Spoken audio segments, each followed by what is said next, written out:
John Downing, Choragri Politool and Irish Independent, Movuchas Latas Venner Gaeltachta. Wat de Stáisúin Núcléach Zaporizhzhia cangalte le hangach náisiúnta na Ucráin arís héistá bheith buinte ó angach céna san feadh seall inné. Céim ó hobaiste Núcléach a bhí don Ucráin agus don Eorp a bhí gceist dar le huachtar na Ucráine Vladimir Zelensky agus lumanis chun in scéalsa haflé tá an tinaltóir cartach Fergus Keane. Tá míle fáilte rótach an glóir agus.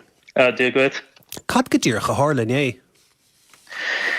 Well, sé seo an Stáisúin Núcléach is mós an Eorp, so tá sé allmhór agus buineach den grid so bhí ceangailt idir an Stáisúin leis an grid agus bhí tinne amach agus briseach an nasc leis an grid. So is sais rud tobaistach sin mar de gná caffar electricus dolisteach sa Stáisúin chun pompana agus mar sin a chur siúil chun cuisnethe a chur timplan próséis. So an dain séar a buinean le Stáisúin Núcléach is mó ná an teocht dul bhuair atá agus sé an cuisnethe an rud a bhuinean an teocht as an próséis ach caffar electricus a bheith ann chun an cuisne seo a gháil timplan an próséis agus mána míon ceangailt leis an gréad tá bhuiile ann nachmbeoch so an teocht a leidú. Tá sa gom.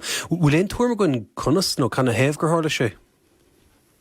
Well, I mean, tá dáhéamh a chur an locht ar a chéile. Le léad méid bhfuil an governor Rúis an réún ag chur an locht ar an Ucráin agus a bhallart atá gceist comá tá Ucráin ag chur an locht ar an Rúis. Ach péiscéile bhí titach tinne amach agus son an powerline a teachtasteach briseach é agus ní raibh ceangailt ag leis an grid. Ach, you know, bhí an táláimh mar tá motor diesel acu agus so you know Deirtu greibh an táleo tháinig mar gar do hobaiste Núcléach?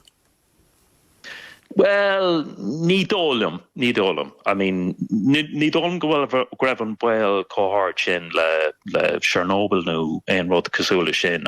Yeah, bhí bhil ann ach ní raibh sé cóthart le sin. I mean, tá dain séir a buint le Chernobyl fós, mar gan áras tá sé sa Ucráin agus tá Rúis i gceannas faoi láthair, so tá bhil céine ann le Chernobyl.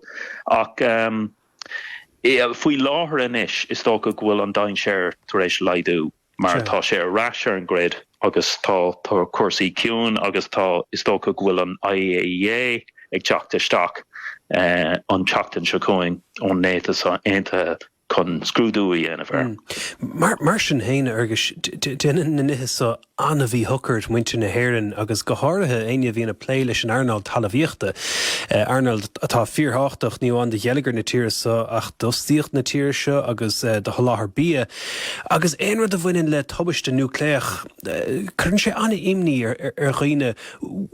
Cé cho hádas atá buil ar maidir le tobaiste Núcléach san Ucráine i ggóhéic san méid atá tarlú ann? Well, caithmid chur a ggóhéics. I mean, go ginearálta níl Stáisúin Núcléach dain séireach. You know, I mean, tá lán sa samplaí dus na tobaiste allmhór a bhí ann cosúla Chernobyl agus bhí sí sin uafásach.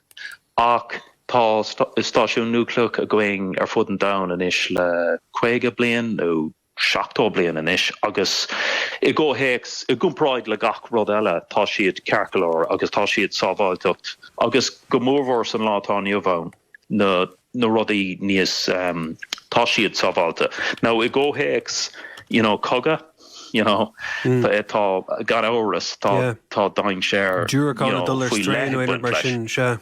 Yeah, so tá dain séir níos, you know, ach an Stáisúin seo, I mean, tá sé sais sábháilte mar tá labba seismic aige agus so cílinn sé sin dámbeoch sais critalún de bhar buama nó aon rud tá labba seismic sa foundations ag an Stáisiúin, so sin rud a cuidaíonn sé a cuidaíonn leis an sábháilteacht, you know.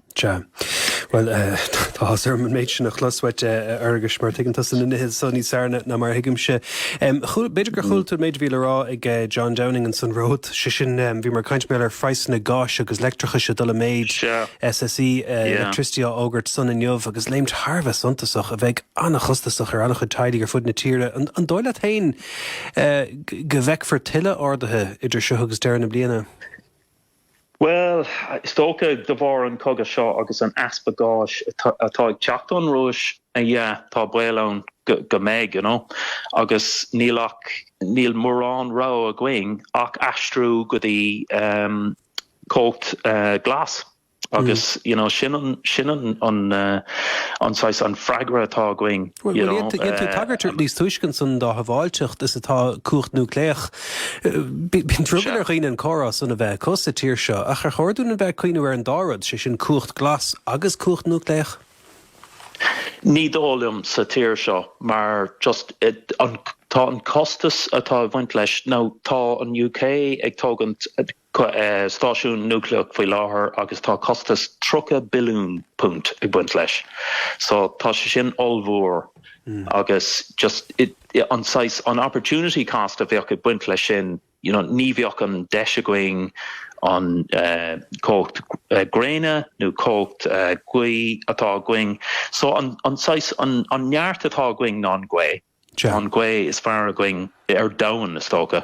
So bacór doing an neart sin an maithas a bhaintás sin. Agus níos mó gwe, agus cócht an gréine.